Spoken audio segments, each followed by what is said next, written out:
Hello guys, I wanted to discuss some disadvantages of the XL6 and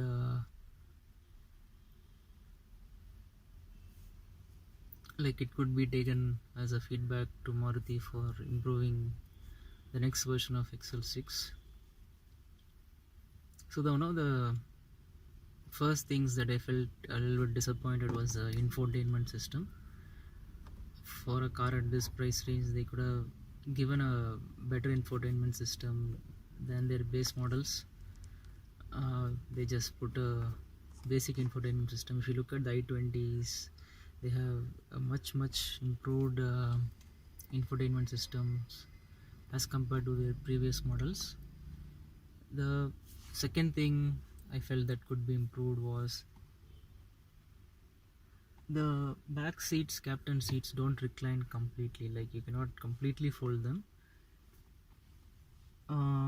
So especially if you're going for a long drive or something, and if you want to sleep for some time, in the Ertiga you could basically fold the bed and sleep in the back. But in this, since it is not completely foldable, you don't get that space to sleep. If you like completely fold it down, that would have been very useful. The third point is the back row windows don't close completely down, so if you like to rest your arm on top of it, it just goes a little bit upper than the window, so it has some discomfort for the person in the middle seat. And the fourth point was, like, they should have at least given a little bit of more engine power to this variant, because it's a premium car and the looks are absolutely stunning, but I felt like for a specs kind of a buyer, they could have shown a little bit of improvement over the Ertiga. And you especially feel it if you are fully loaded in this car and when you're driving up hills. So that is something that Maruti could have maybe given us better in this price segment.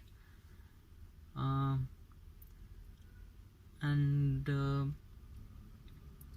the other thing I felt is they could have added a little bit more weight to the car, but I can understand that would reduce the mileage. So I felt they could have added a little bit more weight to the car to give it better highway stability. So of course the Nexa experience and all is good, and don't get me wrong, the XL6 is a great car still. Like, if you ask me whether I would choose Ertiga or XL6, I would still choose the XL6. It's a superb car, and especially at this budget price of around 12 to 14 lakhs on road. So you don't get any other good car in this price bracket. So maybe you could look at the Marazzo or the Renault Triber. The Renault Triber is like, I don't think any comparison to this car. That's just a 1000cc engine. So this is much better than that. But again, I think Maruti is going behind Innova sales, right? Like, so they just wanted to take it out. And even Marazzo has like not so much done in terms of sales. So I think these are some things that Maruti can take and implement. So in terms of the looks, like, it has definitely much better than the Ertiga, but from the rear, right, like if you look at an XL6, you cannot differentiate it from an Ertiga. So that's another point they should consider. The rear should look much different than the Ertiga, but I think they are trying to cost cut, and that's totally acceptable. And another thing is that we have to appreciate Maruti is that the interior looks very premium. right? You feel you're sitting in a much premium car, like it looks like that business suit, especially with the captain seats and all. uh, so that is something that I really liked in this car, right? So if you're planning to buy this XL6, you should really go for it. And if possible, you could take the automatic variant, which has the hill assist and all.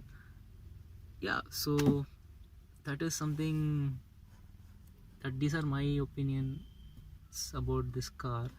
And if you are a potential buyer, you could maybe keep these things in mind, making a decision. So yeah, so that's it, guys. Like, hope you like this video, and this video is able to make some um, it was of some help to you guys, right? So I've been driving this car for around 1.5 years now, so I felt I'll just make a video with my thoughts. Yeah, thank you.